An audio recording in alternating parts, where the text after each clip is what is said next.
coucou les amis taureaux, bienvenue sur l'amour dans l'air 777. Donc on va voir votre prédiction pour le mois de mars 2025. On va voir ce qui est général, professionnel, sentimental, spirituel également.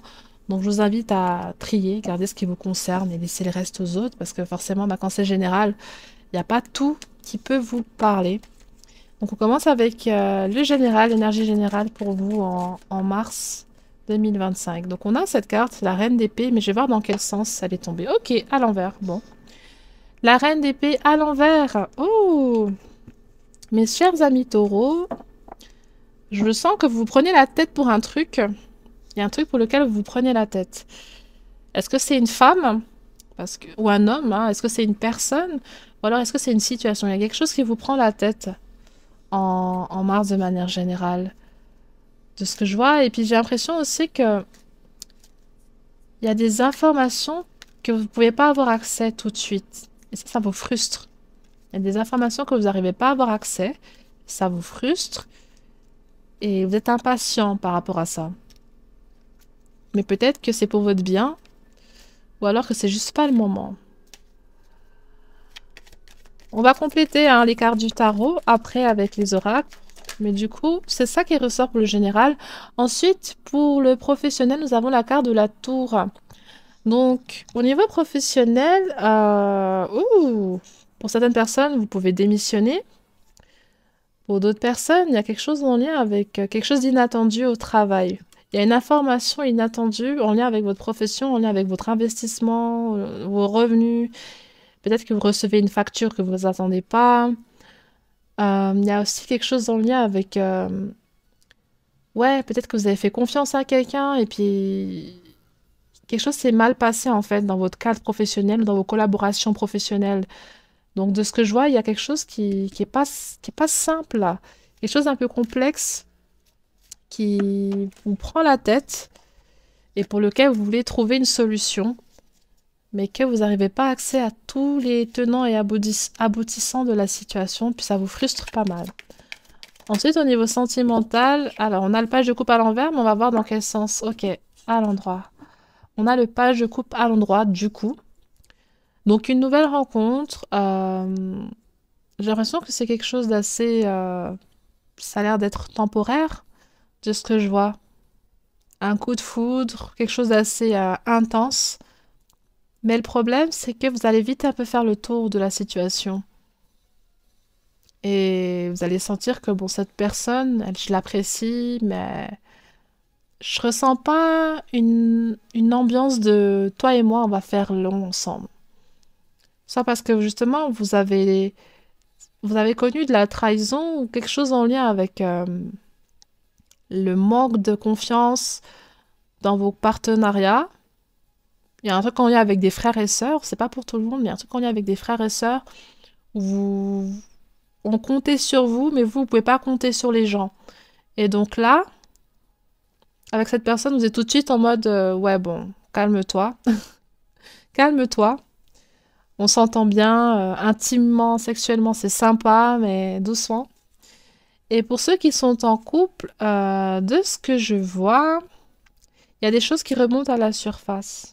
Ok, il y a des choses qui remontent à la surface. Votre autre est un petit peu immature dans sa façon de se comporter. Il y a de la rancune, il y a des petits trucs qui te ressortent ou qu'il te ressort. Ouais, mais c'est comme en 1845, t'as oublié de repasser ma chemise. Des trucs comme ça. Ouais, des trucs un peu subtils, mais pas forcément très graves, mais que cette personne ressort constamment. Puis ça commence à... doucement, tu vois. Enfin, toujours un petit peu rabâcher des trucs qui n'aident pas et qui ne sont pas forcément si graves selon vous. Mais votre autre trouve que vous devez considérer un peu plus ce qu'elle ressent. Cette personne a besoin que vous montriez de l'attention et que vous montrez que... Parce qu'elle a l'impression que vous la prenez pour quelqu'un de stupide, en fait. C'est ça que je vois. Elle a l'impression que vous la prenez pour une personne stupide parce que vous parlez pas, limite vous vous moquez d'elle ou alors vous êtes un peu méprisant. Je dis pas que c'est vrai, j'essaie de décrire ce qu'elle me dit. Elle vous sent méprisant un peu, oh tu me saoules ou bien des petits trucs comme ça, sans forcément parler, mais le non-verbal, le fait voilà, des mimiques, des gestes, ou juste pas parler du tout. Ça, c'est quelque chose qu'elle n'aime pas, puis elle s'agite, et puis elle... Vous voyez ce poisson-là qui brûle? Vous imaginez un poisson qui brûle, là? Tch, comment ça bouge? Je vois cette personne un peu gesticuler devant vous en essayant de Hey, regarde-moi, je suis en train de te parler, là, qui fait des grands gestes, en fait, pour capter votre attention, et puis vous êtes en mode Ouais, bon, laisse-moi là. Ou voilà, vous avez du mal à parler, et puis vous préférez régler ces problèmes que vous avez. Parce que vous avez tendance à beaucoup emmagasiner, hein. Vous gardez beaucoup de choses, et puis j'ai l'impression que peut-être vous allez péter un plomb à un moment donné, parce que vous gardez des trucs, des frustrations, ou des choses que vous avez envie de dire, mais vous n'avez pas envie de vous fatiguer, donc vous ne les dites pas, et ça s'accumule, et puis au bout d'un moment, bam, vous pouvez vous énerver, je sais pas, jeter un truc par terre ou crier, ou il y a un truc qui se passe en point, du moins, que ce soit dans votre relation avec quelqu'un ou alors au travail. Ok? Ensuite, attendez. Ouh, au niveau spirituel, qu'est-ce qui va se passer pour les amis taureaux? On a eu deux cartes. Dans quel sens est tombée cette carte? À l'envers et dans cette... Ok, à l'endroit. Alors, vous avez la carte du diable et la carte du 3 de pentacle. Au niveau spirituel, j'ai l'impression que vous luttez avec vous-même, hein, les gars. Vous luttez avec vous-même. C'est comme si physiquement, vous n'êtes pas dans l'action, ou peut-être que vous avez du mal à extérioriser les choses, mais à l'intérieur de la tête, il y a beaucoup de choses qui se passent. Beaucoup, beaucoup, beaucoup, beaucoup, beaucoup, beaucoup. Et c'est comme si vous voyez ce bras-là, genre, vous essayez de dire quelque chose, d'agir par rapport à une situation, par rapport à quelque chose, mais vous avez ce blocage. Ça sort pas. Ça sort pas, ça bug. Désolée, c'est pas drôle, mais vous voyez un peu. Et ça, il y a un travail que vous allez faire par rapport à ça. Aussi le fait de vous dévaloriser, parce que je vous sens être dans la retenue énormément. Parce que vous avez peur qu'on pense quelque chose de mal, vous avez peur aussi d'essayer, vous avez peur de vous fatiguer. Il y a beaucoup de peur, beaucoup de peur. Et vous êtes dans des limitations par rapport à ça, au niveau de la communication, au niveau aussi de comment vous utilisez votre corps. Il y a un truc en lien avec l'usage de votre corps qui est problématique. Parce que ce qui se passe dans votre tête, après, pour le mettre en place avec le corps et la parole, c'est pas possible. Ok? Donc, je vois que vous allez travailler là-dessus. Il peut y avoir aussi une libération par rapport à des vieux démons, dans le sens, pas littéralement, hein, mais par rapport à des vieux traumatismes, des vieilles habitudes, de mauvaises pensées et de dépression aussi pour certains d'entre vous, d'anxiété, de nervosité, des trucs comme ça. Parce que je vois que c'est des choses qui reviennent en fait, qui s'arrêtent un petit peu, après ça recommence, qui s'arrêtent un petit peu, après ça recommence. Et puis là, bah, il faudra travailler dessus du coup, durant ce mois, mais je vous sens désireux d'essayer. Ça sera pas facile parce que je sens que pour certains, c'est vraiment des vrais blocages, hein, au niveau de la... Il y a un truc en lien aussi avec la santé, peut-être que pour certains, vous avez quelque chose en lien avec quelque chose physique, et du coup là, vous vous remettez de ça, mais vous êtes frustré parce que vous pouvez pas faire certaines choses comme avant, ou alors vous avez du mal à vous adapter à cette nouvelle situation, cet nouvel état de santé. Il y a quelque chose en lien avec ça, ok? Donc c'est de la santé mentale, mais ça peut aussi être physique, du coup. Je vous laisse vous situer. Donc ensuite, on va voir au niveau général la carte qui complète cette carte de la reine d'épée à l'envers. La neuvième maison, l'apprentissage. Avec la reine d'épée à l'envers, de manière générale, ce mois, l'apprentissage et l'énergie principale ressort comme votre capacité à exprimer les choses, votre capacité de communication et votre capacité aussi à structurer vos pensées. Il y a un truc en lien avec la structuration de vos pensées et de ne pas... Parce que vous êtes très... vous êtes un peu hypersensible, j'ai l'impression de ce que je vois ce mois et puis ces derniers temps. Et du coup, vous ressentez tout. Il y a aussi vos peurs qui viennent se mettre en place, l'ego, les énerves, les vibrations, tous ces trucs-là. Vous ressentez ce que l'autre ressent, vous ressentez ses inquiétudes, vous ressentez ses peines, et vous les portez sur vous. Et ça tourne dans votre tête. Et parfois, vous pouvez les confondre avec vos propres, en fait, émotions. Et donc là, de ce que je vois, c'est qu'il y a un rééquilibrage à faire par rapport à discerner vos émotions, discerner vos désirs, discerner ce que vous voulez pas, et être capable après de le mettre en place et de le dire. Ensuite, au niveau professionnel, oh, au niveau professionnel, vous avez la 12e maison, spiritualité et ah. Donc il y a quelque chose en fait qui vous empêche là, au niveau du travail, d'être épanoui à 100%. Soit c'est parce que bah c'est quelque chose qui est loin et puis vous en avez marre et vous voulez quelque chose plus près. Parce qu'il y a un truc en lien avec la distance. Ok, il y a quelque chose en lien avec la distance. Soit c'est parce que vous êtes en train de rechercher un emploi et puis tout ce qui est disponible est loin et puis pour vous c'est pas possible.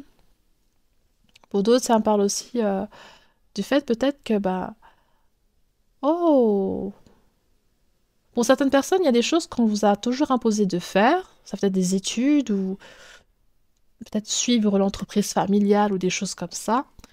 Et là, mais je vous sens vous dire, ah mais moi c'est pas ce que je voulais faire de base. Moi j'ai envie de faire ça, ça, ça, ça, ça, ça, ça. Pardon.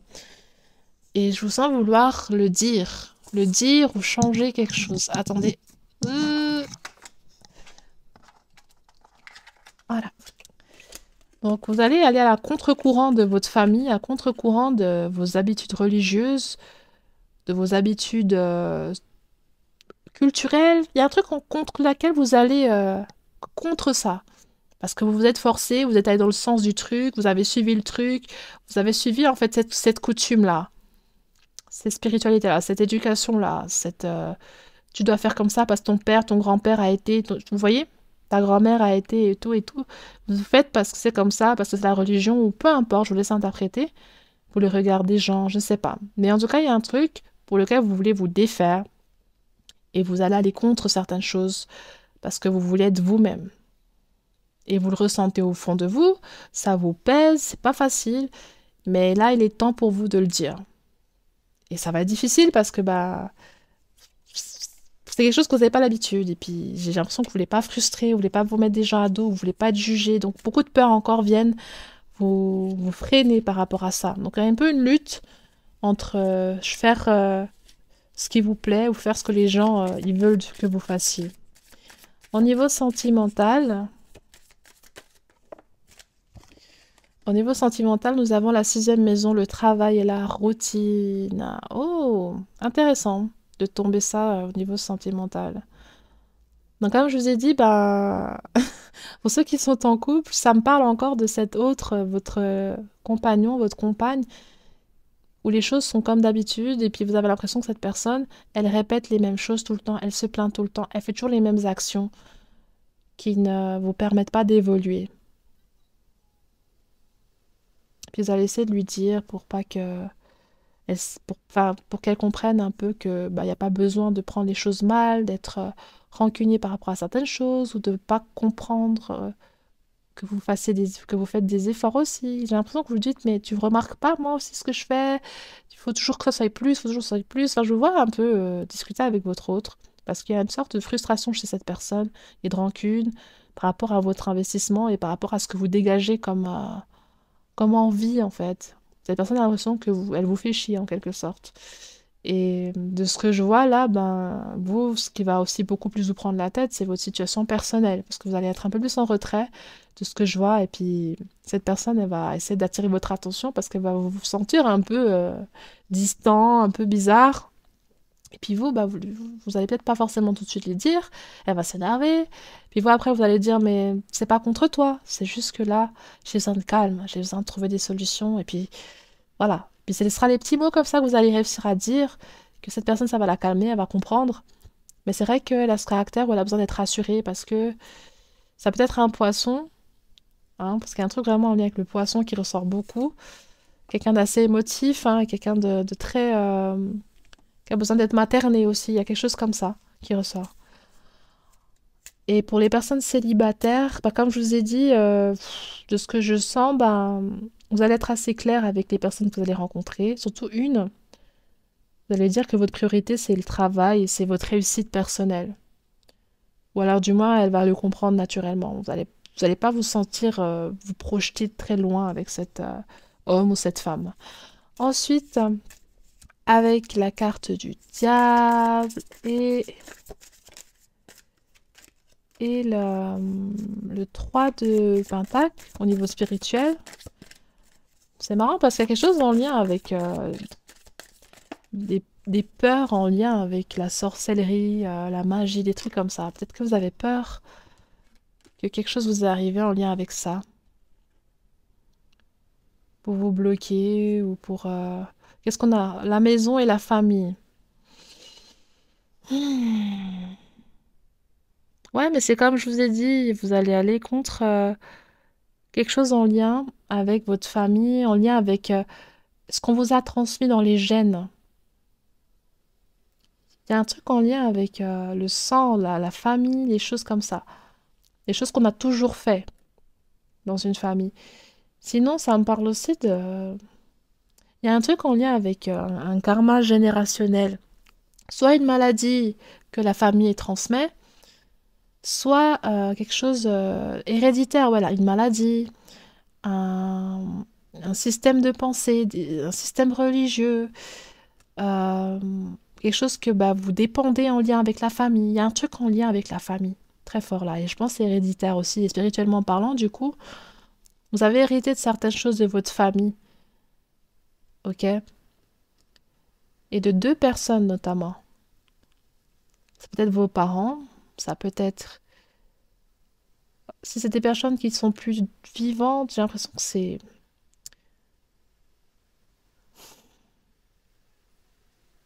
Ok, je crois comprendre.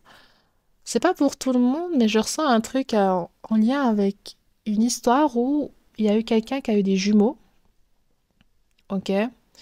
Et ces deux jumeaux sont très... Ah, c'est marrant, ça me fait penser à une de mes connaissances. Il y a eu une histoire avec des jumeaux, et l'un de ces jumeaux... Comment expliquer? J'ai perdu mon fil. L'un de ces jumeaux était différent de l'autre. Ils pouvaient se ressembler physiquement, mais dans comment eux, à l'intérieur, ils sont structurés spirituellement, c'est très différent. Ils ont un peu des parcours, des chemins de vie différents. Et de ce que je ressens, c'est qu'il y a un des frères, une des sœurs ou un des frères qui... Attendez, j'ai perdu l'histoire.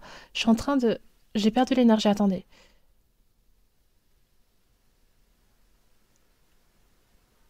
Ok, ok, c'est bon. Donc, dans cette histoire de jumeaux que je ressens là, si ça vous concerne pas, bah voilà, je suis désolée, hein, mais je suis obligée de dire ce que je ressens là, sur le moment. L'un de ces jumeaux euh, faisait tout comme l'autre, en fait. Il faisait tout comme l'autre. Le problème, c'est que bah, il avait sa propre façon de fonctionner. Mais comme peut-être c'est ce que la famille voulait, ou c'est parce que cette personne était aussi, son jumeau ou sa jumelle était un exemple, bah, il suivait ce que l'autre faisait. Et il y a une sorte de mimétisme. Quand cette personne n'allait pas mal, quand ce frère ou cette sœur n'allait pas mal, quand ce jumeau n'allait pas mal, n'allait pas bien, pardon, il imitait. Vous voyez? Quand il était triste, il imitait ça. Quand il était content, il imitait ça. Mais en fait, ses propres émotions, il savait plus les discerner. Parce qu'en fait, on lui a appris que bah, quand vous êtes jumeaux, vous êtes pareil, tout doit être pareil. Et puis, il y a eu un mimétisme qui s'est fait. Et du coup, ça a été transmis après dans le sang, de ce que je vois, dans la famille. Un truc en lien avec des frères ou des sœurs qui ont eu une histoire où les deux ont eu des chemins totalement différents. Et l'un des frères a saboté sa propre vie parce qu'il n'était pas à la hauteur de son autre frère, parce que la famille lui a reproché. Donc ça peut être dans une incarnation précédente aussi pour certains d'entre vous. Ou alors c'est pour des gens qui sont déjà décédés récemment de votre famille, ou alors ça concerne vous et quelqu'un, un frère à vous, ou voilà, je vous laisse interpréter. Mais un truc en lien avec l'auto-sabotage et le fait de... et le fait de vouloir faire plaire à sa famille en lien avec cette histoire que je suis en train de vous parler. Donc c'est vraiment profond, hein. Ça vient de votre famille. Puis vous savez, ce genre de traumatisme et d'expérience karmique, c'est transmis aussi par le sang. Ok? Donc voilà pourquoi vous avez cette expérience-là et puis ce blocage au niveau de la communication et au niveau d'être qui vous êtes vraiment dans les pensées. Je ressens la joie, je ressens la tristesse, je ressens ci. Et pas l'autre personne est triste, peut-être c'est moi qui est triste, voyez. Non, pas de confusion en fait entre vos pensées et vos actions et vos paroles. D'accord? Donc on va juste prendre là la carte des sentiments de cette personne.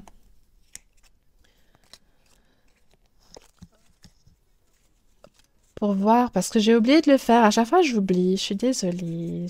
Même pour les autres signes, j'oublie. Donc, je vais juste tirer les sentiments de la personne là, au niveau sentimental.